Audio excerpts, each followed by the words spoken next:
Hey YouTube, it's Wes. Hope you guys are doing great. In today's video, we're going to talk about something really critical. You know what that is? How to stay safe from all of these wallet attacks, these blockchain attacks, and all of the news items where you see some person lost all their crypto. How does that happen? I'm going to tell you, I'm a cybersecurity expert. This is my world, and I'm going to give you some tips that you need to know to stay safe and to keep your funds safe in the world of crypto. You don't want to miss this video. All that and a whole bunch more coming right up.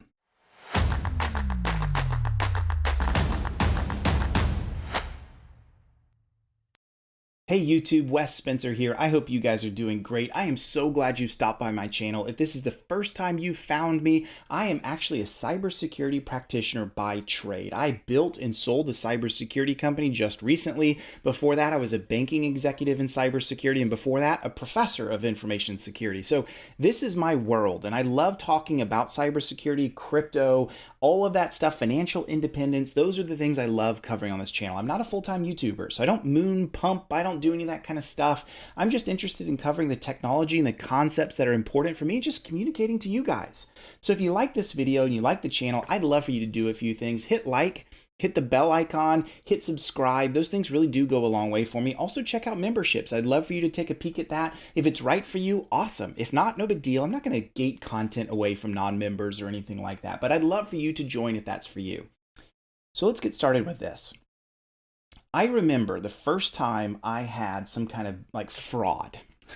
I was really poor. I just gotten married. It was like my first like regular job and was not making a lot of money, and was checking my bank account and noticed that I was in the negative, and my heart sunk because like I didn't have a credit card. I didn't have credit to me. I had no savings account. I was like, what did I do?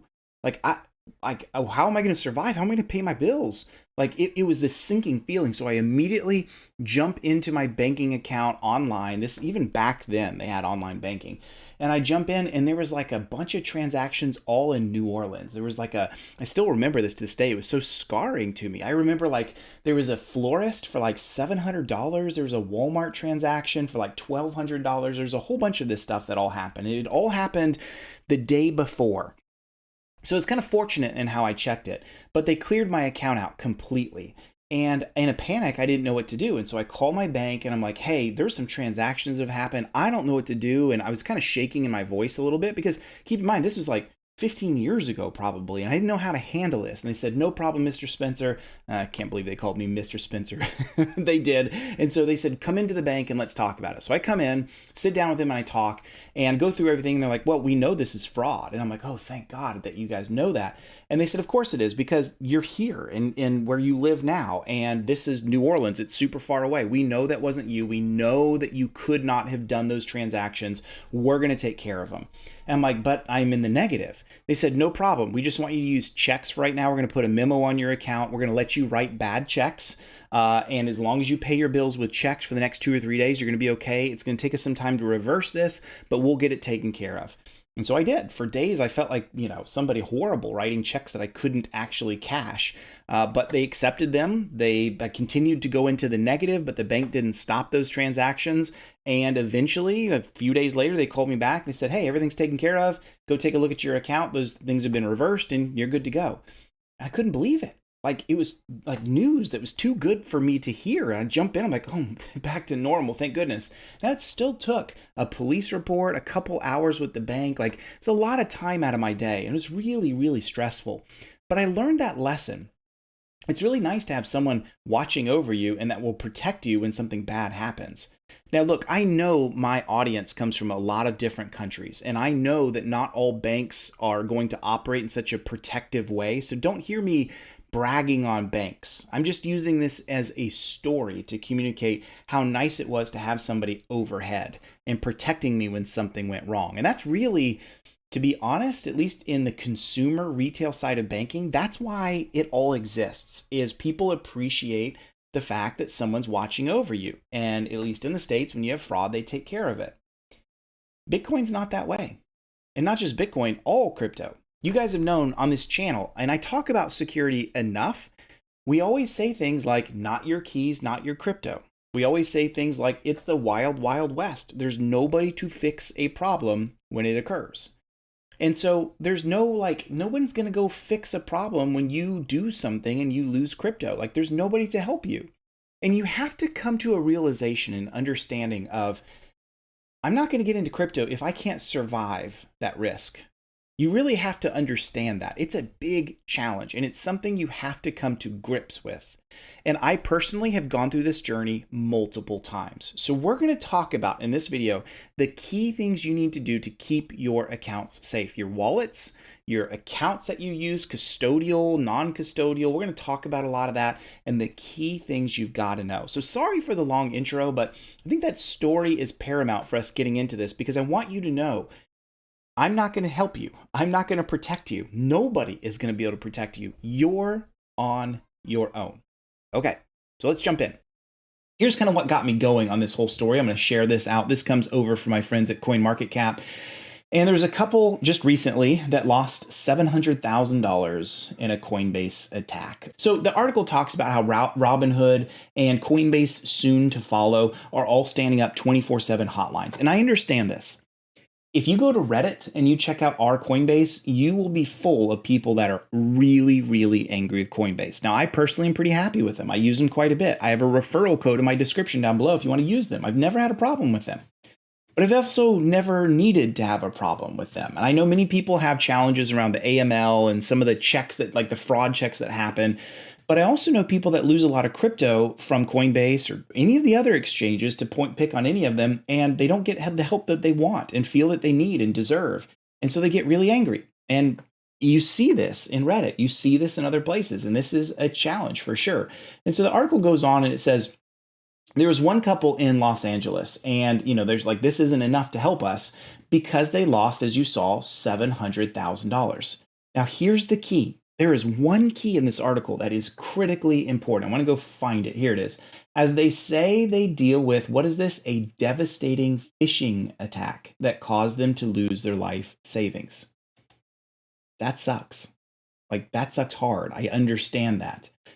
But at the end of the day, as much as I can empathize with them and I feel for them that they lost that amount of money, like they've probably put a lot of money in it over time, or this was a big nest egg that they took a ton of risk on and they knew the rewards would be there, at least they should have been, because of their belief in crypto and especially Bitcoin. That sucks to have to lose it. And for those people, I want you to know I empathize with you. I too have lost crypto. Here's an example of me losing a bunch from Mt. Gox.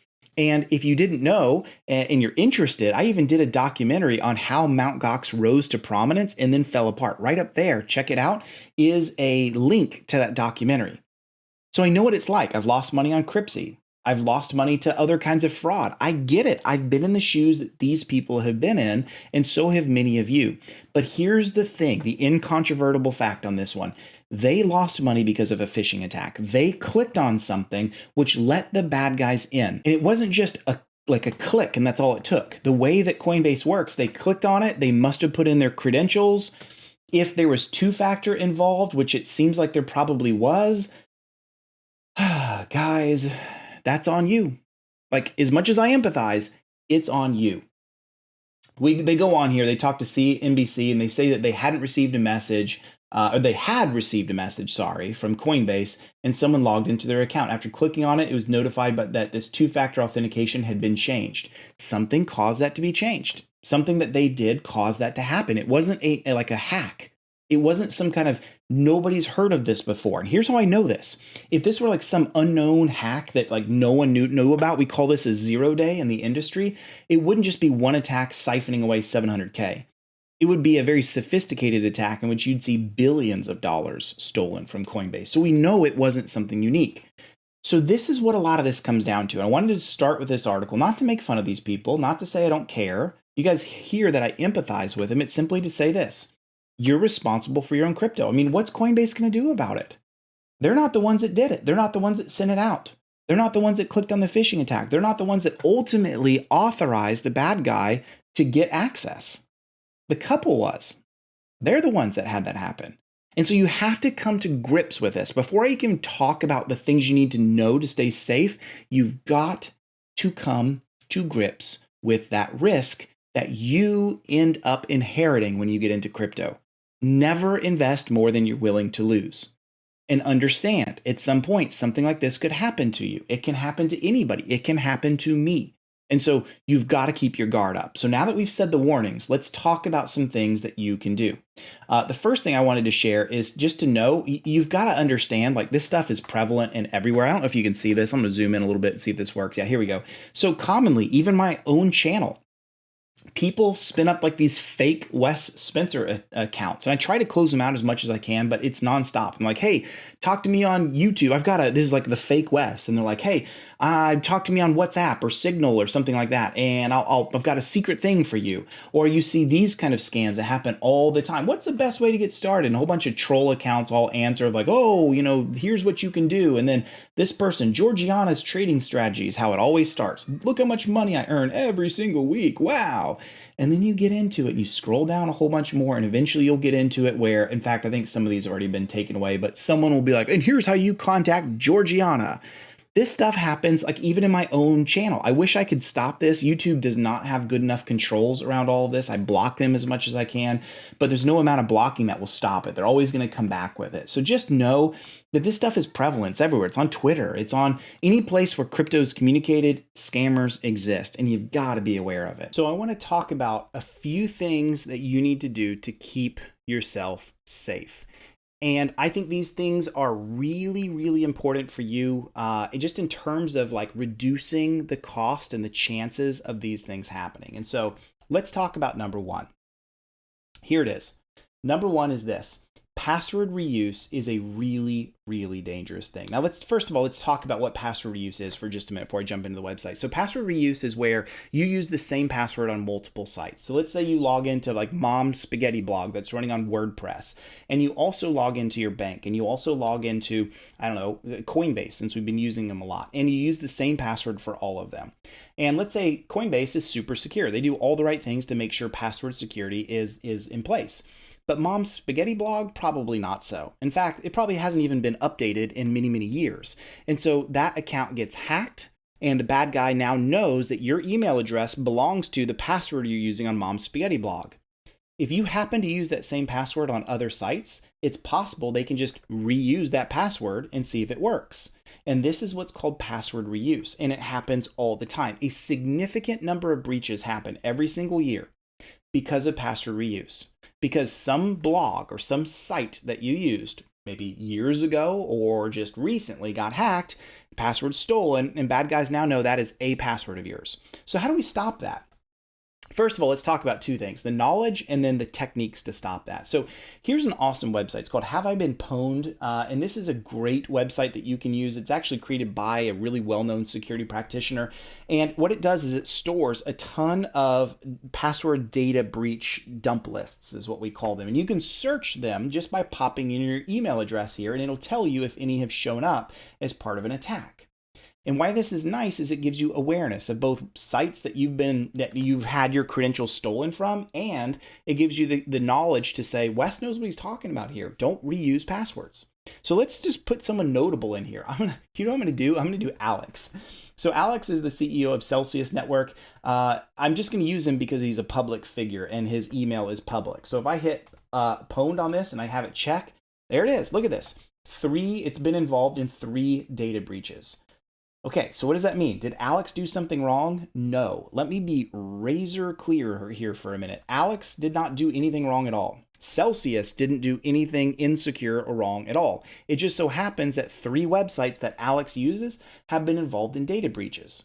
So if I'm in Alex's shoes and I have 3, and I can actually tell you I ran this for me and I run it often, I have like over 20 that I have that are associated with the email addresses I use. It just means this. This is why we don't use the same password everywhere we go.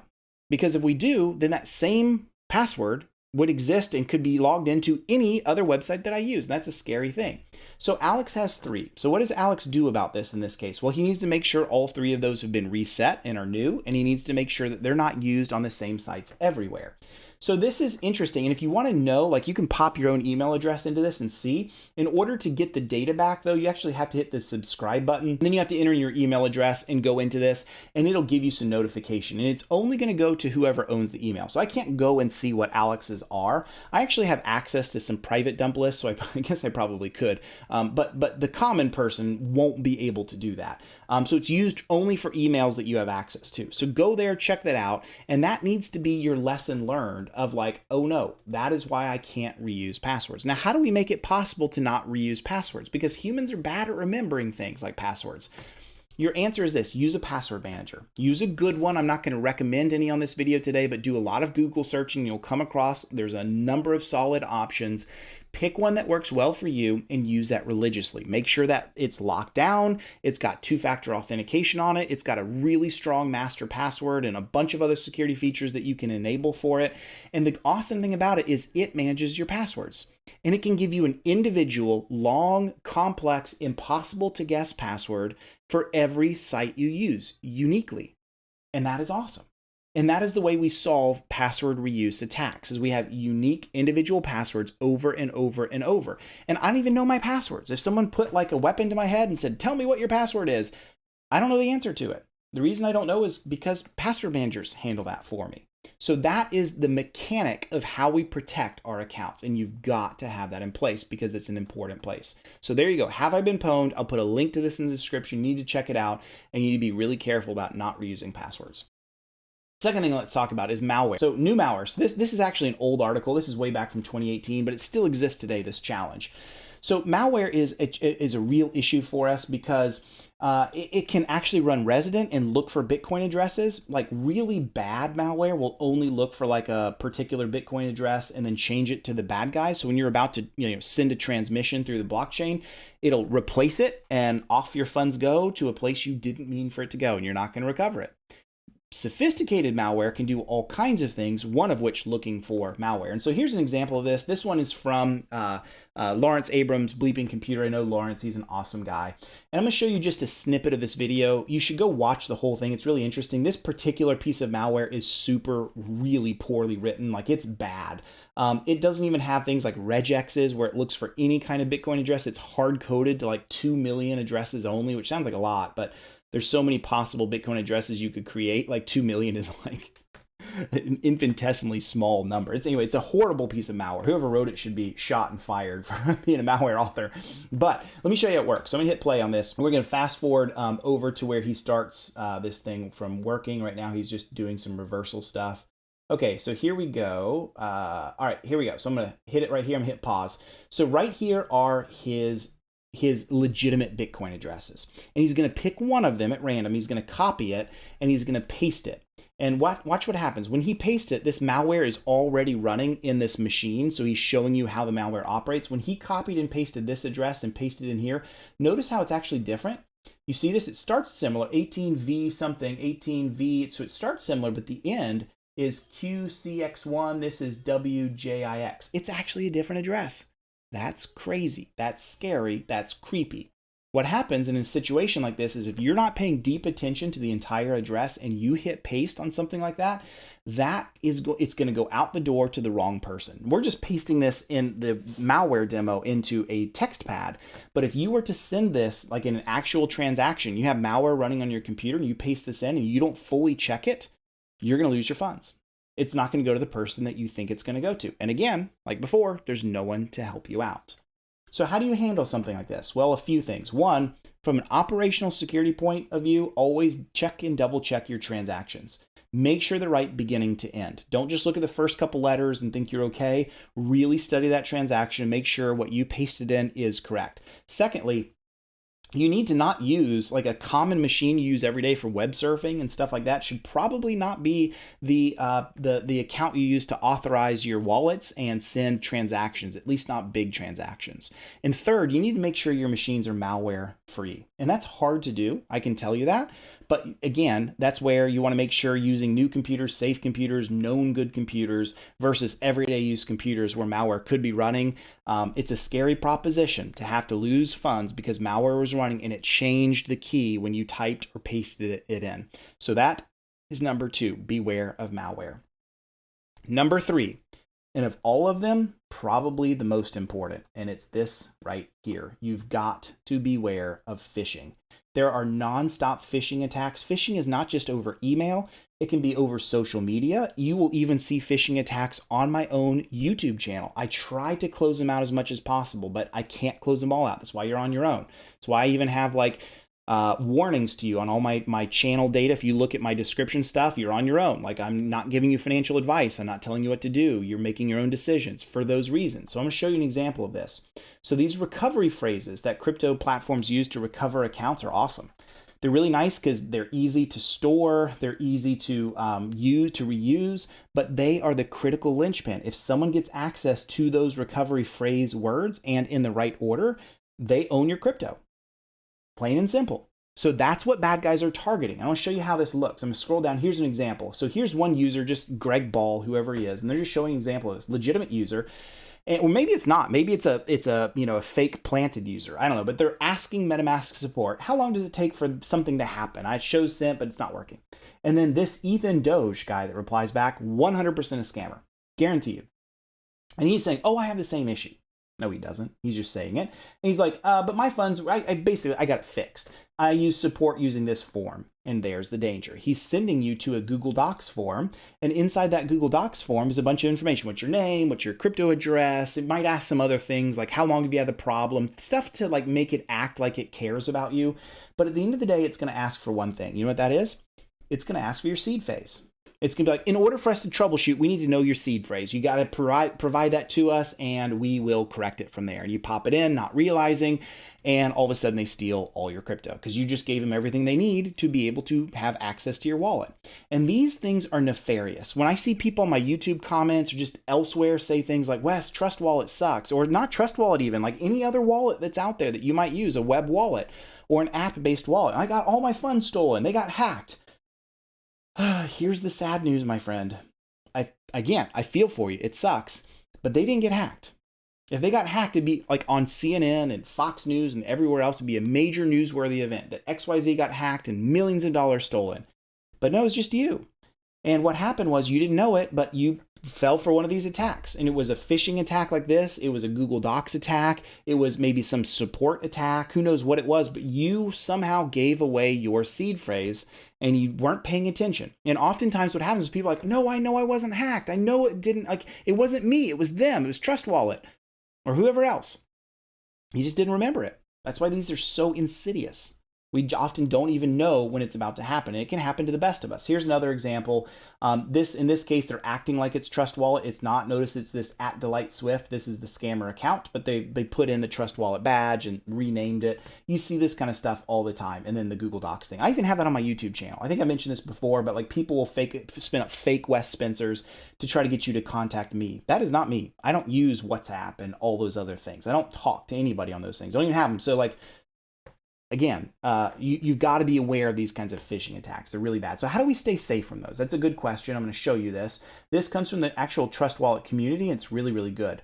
So they give a bunch of examples of some of this, and I will post a link to this in the description so you can take a look. But again, what I said is what they're saying. Never give away your private or recovery phrase. Never, never, never give it up. Never even use it. Like, unless you're like, you know for a fact you're recovering an account maybe to a new phone, or something like that, and you are double and triple checked, you're on the right platform, and you know you're doing it, there's never a need for you ever to give it to anybody, ever. That should be a huge red flag. They give additional things like Trust Wallet themselves, and should be all other reputable platforms, should never be the ones to reach out to you first. And they should never ask you for your recovery phrase, ever. There's no need for that to ever happen. They don't jump into these Telegram giveaway groups. Like that happens often too. Or you even see them on YouTube, like these Elon or Vitalik webinar live streams that they'll show. And, at the bottom, it's just a normal recorded live stream. But then at the bottom, it's like Vitalik is giving away, crypto. Send 1 Ethereum to this address and you'll get 2 back in return. That stuff happens all the time.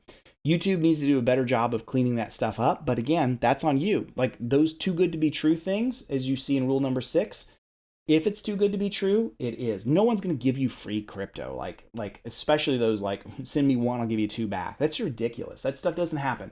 So just know about that. They show some additional scam examples of some of this. Here's one, again, a fake Trust Wallet user. And then if you notice here, the link they're sending you to, this is not trustwallet.com. You see this? It's trustwallet.com.erc-20-tokens-gift.com. That's the actual domain. So don't trust that. That is 100% a scamming domain. So this is like, if there's one thing that you need to do, it's this. Stay safe from phishing attacks. It all comes to knowledge. It comes to being careful about what you click on, careful who you collaborate, careful who you communicate with, and having those rules in place. That is probably the number one vector. Now, finally and quickly, there's one last attack that you can't stop. And there's nothing I can give to you. There's nothing I can teach you that will keep you safe. But you still need to know it. And I'll give you an example why. Is instead of it, like you being attacked, password reuse, lack of two-factor, malware on your computer, phishing attacks, things that you're responsible for controlling, going all the way back to the couple who lost $700,000. Those are the category of operational security things that you have to do to protect your own crypto. But there's one category where you can't, and that is these supply chain attacks where there is a legitimate hack and you lose your funds. Remember at the beginning of this video, I covered Mt. Gox being hacked. No one that used Mt. Gox was doing anything wrong. Well, I mean, maybe they shouldn't have put that much crypto with that guy, that Mark Karpeles guy, who clearly was in over his head. But beyond that, like they didn't do something wrong. Mt. Gox themselves got hacked. Or another example of this, let me show this to you. I did a YouTube video a while back on Poly Network, and I covered how $600 million were stolen and then actually subsequently returned by the bad guy. And anyone that was using Poly Network for the DeFi platform itself that was involved in the hack, they didn't do anything wrong, but they were included in the news story and they lost funds because of it. And this gets back to one of the big rules we talk about in crypto and security all the time. Not your keys, not your crypto. So you have to think about this, whether you use Celsius, which you guys know I'm a huge fan of. I've got an awesome referral code for Celsius down below in the description if you want it, or BlockFi, or like a custodial exchange, like a Gemini, Celsius, Kraken, Binance, any of those, or a custodial wallet. If you're storing funds with someone else, you are accepting the risk of a hack involving you and everyone else. Usually those things don't happen. They're very rare. And where they do happen, you see it on a news event like Poly Network, and there's nothing you can do about it. So again, not your keys, not your crypto. Understand that there is always that risk of supply chain third-party risk, that there's nothing you can do about it. And so here's how I mitigate that. Don't be like the couple that lost $700K on Coinbase. Even though theirs was a phishing attack, you should have your funds maybe in different places. And you should certainly not have the majority of your funds stored in a custodial account where it could all be hacked. Now, there are more secure and less secure places to do that, but just know, not your keys, not your crypto. If they're storing it for you and some major hack happens, you could lose it all. You have to be prepared for that. And so that's the final category that I had to share when it comes to security. And so what I want you guys to do with this video is simply this. Would you share it out with your friends? Those that are thinking about getting into crypto, share it to them and say, hey, I watched Wes's video and it really helped me. Now I know some of the big areas I've got to be careful. And again, to pull us back to the very beginning of the video, you are responsible. For that couple that lost $700K, I'm sorry it happened to you, but Coinbase can't fix it. They're not the ones that sent it out. You technically did by the phishing attack and falling for it. So know that you're responsible. And once you know, then you need to take safeguards to protect yourself, of which I've given you many, but not all. So what does that mean? That means you need to talk to your friends. You need to research and do your own work on how do I keep my stuff safe. I gave you some clues, and those clues will help, but those clues are not perfect. And just know that if I can fall for a phishing attack, so can anyone else that's out there, right? So be very careful of all those things. So I hope this video was helpful for you to give you some clues. Again, share this with friends if that helps. Would you hit like and subscribe if this was helpful to you? I really appreciate you guys doing that. And as always, if you have questions, leave them in a comment down below. I will read them. I read all of them. Even you scammers, I will read yours too, and hopefully block and delete you guys. But you real people that are out there, I'd love to know what you guys think about this video and what other things you'd like for me to cover next. All right, guys, thank you so much.